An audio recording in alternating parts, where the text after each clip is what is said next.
अस्सलाम वालेकुम। Business lunch के साथ मैं हूं महनूर सैयद।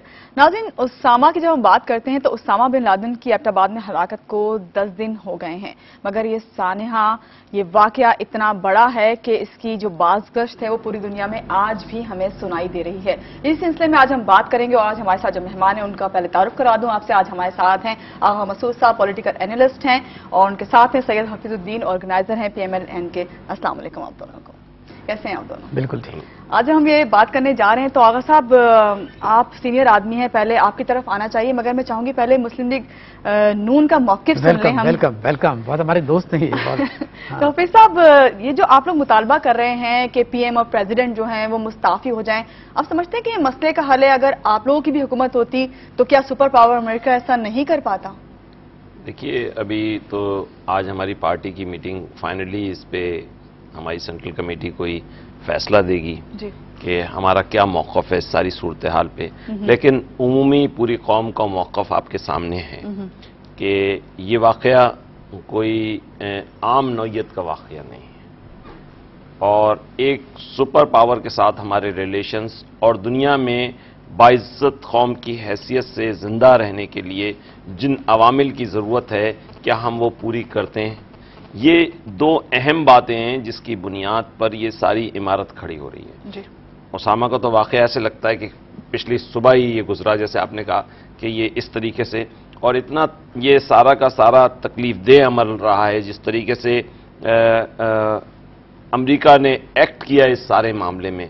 उसके बाद तो मैं समझता हूं कि हमें अपनी तमाम पॉलिसीज़ को रिव्यू करना चाहिए और अमेरिका से ताल्लुकात को भी रिव्यू करना चाहिए, और हमारे जो इदारे इसके जिम्मेदार हैं हमें उनको भी ऑन बोर्ड लाना चाहिए, बशमूल हुकूमत वक्त, सदर, प्राइम मिनिस्टर। दुनिया में ऐसा होता है, अगर इतना अहम वाक़या ऐसी चीज़ कोई हो जाए जिससे हमारी कौमी हमीयत पे लफ्ज़ आए, तो उसके ऊपर लोग अकाउंटेबल होते हैं। लेकिन दुनिया में ऐसा होता है, अगर हम 9/11 का जब जिक्र करते हैं, हम मुंबई हमलों का जिक्र करते हैं, तो वहां तो हम ये चीज़ नहीं देखते ना कि ये कहा जाता है कि अगर 9/11 हुआ है तो हम कहेंगे कि वहां पे वो मुस्ताफी हो जाएगा, मनमोहन है तो वो अपना इक़्तिदार छोड़ दे। इस किस्म की बातें वहां नहीं देखने में आती। आप नहीं, हमने आपसे ये नहीं कहा। अभी भी मैं आपको बताऊं, कोई ये नहीं कह रहा, अगर कुछ लोगों ने कहा है कि इस्तीफा दे दें या ये कर दें, हम तो कह रहे हैं कि वैसे मैं समझता हूं हमारी पार्टी की भी आज पॉलिसी सामने आ जाएगी।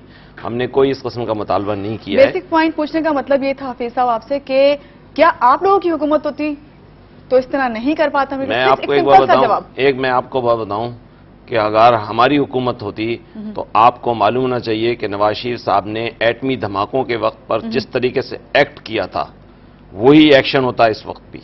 यानी ऐसा नहीं मुख्तलिफ, ये हिम्मत ही नहीं होती, हिम्मत ही नहीं होती अमेरिका की।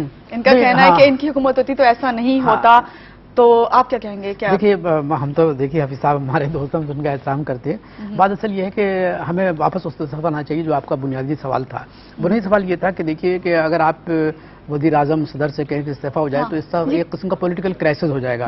दूसरी बात यह है कि इसमें कोई शक नहीं कि वज़ीर आज़म और सदर साहब ने मतलब उस चाकू-दस्ती का, उस पॉलिटिकल कॉम्पिटेंस का मुजाहरा नहीं किया, बल्कि मैं ये आपकी खिदमत अर्ज़ करूँगा कि दोनों ने नाअहली का मुजाहरा किया। और ये बुनियादी तौर पर आप देखते हैं कि इनमें वो कोई सेगेसिटी नहीं है, एक किस्म की जो दूरंदेशी होती है ना, वो इन लोगों में नहीं है। ये मुदब्बिर नहीं है, ये सियासतदान भी नहीं है। मतलब अगर सियासतदान होते तो अपने ये गैर मुल्की दौरे जो है वो नहीं जाते। दूसरा ये है कि ये जिस वक्त उसामा बिन लादेन के खिलाफ अमरीकी हेलीकॉप्टर जो कर रहे थे नेवी के कमांडो, उस वक्त ये जो है ये मुस्लिम लीग काफ के साथ मिल के जो है बंदरबांट कर रहे थे। मतलब ये कि अपने इक़्तिदार को बचाने के लिए उस वो मुस्लिम लीग को शामिल कर लिया कि जिसके बारे में बेनज़ीर ने कहा कि यही वो कातिल है। यानी बेनज़ीर अपने कब्र में रो रही हैं और ये उनके साथ इक़्तिदार में अपने आप को बचाने, यानी ये पाकिस्तान को बचाने का मसला नहीं है, ये सिर्फ अपने इक़्तिदार को बचाने का मसला है। मुस्लिम लीग काफ चाहती है कि मुन्नी सिलाई जो 21 अरब की चोरी में मुब्तला हैं उनको भी बचा लिया जाए। अब मैं आपसे अर्ज़ कर रहा हूँ कि पाकिस्तान का मसला आप याद रखिए, आपने 9/11 का हवाला दिया, महानूर बहुत अच्छा हवाला दिया। पर्ल हार्बर में जब अटैक हुआ, जापान ने अटैक किया, आप मुझे मालूम है कितने हजार आदमी अमेरिकन मारे गए। क्या अमेरिकन रडार जो है वो जाम हो चुके थे? कोई जाम नहीं हुआ था, लेकिन वो ट्रेस ही नहीं कर सके कि जापानी जहाज आ चुके हैं। सही। दो, तीसरा आपने बम्बे का हवाला दिया। चलिए, बम्बे का हवाला ऐसा है कि वो اس میں تو بڑے لوگوں کے نام آ رہے ہیں کہ اس میں کون کون لوگ شامل تھے، خود ہندوستان کے بعض عناصر کا بھی نام آ رہا ہے نا، تو اس میں تو ایک ملی بھگت ہو سکتی ہے، لیکن دو واقعے 9/11 کا واقعہ اور پرل ہاربر کا، ان دونوں واقعات میں کسی نے نہیں کہا کہ اس وقت امریکی صدر مطلب استعفیٰ دے دیں یا 9/11 کے بعد جو ہے بش صاحب کو جو ہے استعفیٰ دینا چاہیے، کسی نے نہیں کہا۔ لیکن میں پھر بھی آپ کا دوں گا، دیکھیے حفیظ صاحب کی ایک بات تو بالکل صحیح ہے، دیکھیے احتساب کہاں ہوتا ہے ہمارے ملک میں، کوئی کسی قسم کا احتساب نہیں ہوتا، تھوڑے دن کے بعد یہ ہے کہ لوگ بھول جائیں گے۔ میں آپ کی خدمت میں ماہ نور ایک اور مثال پیش کرتا ہوں، ڈیوڈ ریمنڈز کے سلسلے میں ڈیوڈ ریمنڈز کے سلسلے میں آپ نے دیکھا کہ جتنی بھی مذہبی جماعتیں تھیں وہ ہمیشہ یہ کہتی تھیں کہ اگر ریمنڈ ڈیوڈ کو رہا کیا گیا تو ہم اینٹ سے اینٹ بجا دیں گے اور حکومت جو ہے تحلیل ہو جائے گی، حکومت ختم ہو جائے گی۔ آپ دیکھیے کہ ریمنڈ ڈیوڈ 48 دن پاکستان میں رہا ہے نا، سب کچھ جانتے ہیں کہ کس قسم کی بات چیت ہو رہی تھی، کیا نیگوسیشن ہو رہے تھے، ہماری حساس ادارے کیا بات کر رہے تھے، پھر کیا ہوا، ریمنڈ ڈیوڈ جو ہے نا باعزت طور پر جو ہے نا وہ چلے گئے۔ اچھا پھر وہ احتجاج کرنے والے، وہ مطالبہ کرنے والے، وہ حکومت کو گرانے والے، وہ کہاں چلے گئے، پھر وہ کہاں ہیں؟ تو میں یہ عرض کر رہا ہوں کہ پاکستان کے جو عوام ہے ان میں بھی کوئی اتنی قوت نہیں ہے، یہ سمجھنا کہ ان میں بہت بڑی قوت ہے۔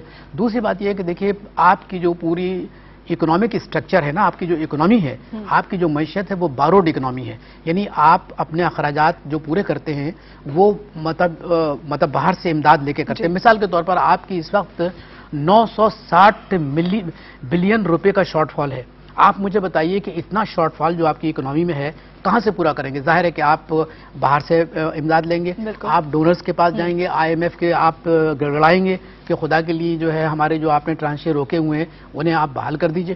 تو میں یہ عرض کر رہا ہوں کہ جو ملک دیکھیں دو گورنمنٹ آئی نا، بے نظیر کی آئی، نواز شریف کی آئی، دو مرتبہ، کیا کسی نے سوچا کہ ہم اپنی جو اکنامی ہے اس کو باروڈ اکنامی نہ کریں بلکہ سیلف ریلائنس پہ لائیں؟ یعنی اگر ہم سیلف ریلائنس پر ہوں گے تو ہم مقابلہ بھی کر سکتے ہیں۔ جنرل اشفاق قیانی صاحب نے ابھی کوئی تقریباً 2 ہفتے پہلے ایک ملٹری اکیڈمی کاکل میں پاسنگ آؤٹ پریڈ سے ایک جملہ کہا جو لوگ سمجھ نہیں سکے انہوں نے کیا بات کہی، میں کوٹ کر رہا ہوں ان کا جملہ، انہوں نے کوٹ یہ کہا پاسنگ آفیسر سے کہ اگر اکنامی ٹھیک نہیں ہے تو انہوں نے مثال دی، انہوں نے کہا کہ سوویت یونین ٹوٹ گیا، یعنی اگر اکنامی آپ کی کمزور ہے اور آپ وہ کمزور اکنامی پہ اپنی زندگی گزار رہے ہیں تو آپ سوویت یونین کا حال دیکھ لیجیے، منتشر ہو گیا نا سوویت یونین۔ تو انہوں نے وارننگ دی ہے، یعنی this is a warning to the people of Pakistan, this is a warning to the government of Pakistan کہ if they are not going to rectify their way of living, their way of governance, you will face the same fate as Soviet Union, خاکم بدہن ایسا نہ ہو، کیونکہ ہم تو مطلب آپ جس طرح بھی آپ نے جنرل کیانی کا ذکر کیا، ان کے ایک جملے کو کہا کہ وہ سمجھ نہیں پائے، لیکن یہاں تو ابھی یہ ذکر ہے کہ وزیر اعظم نے جو ابھی خطاب کیا عوام کو اپنے اعتماد میں لینے کے بجائے انہوں نے اس طرح خطاب کیا کہ وہ کوئی بھی سمجھ ہی نہیں پائے۔ نہیں، ان کے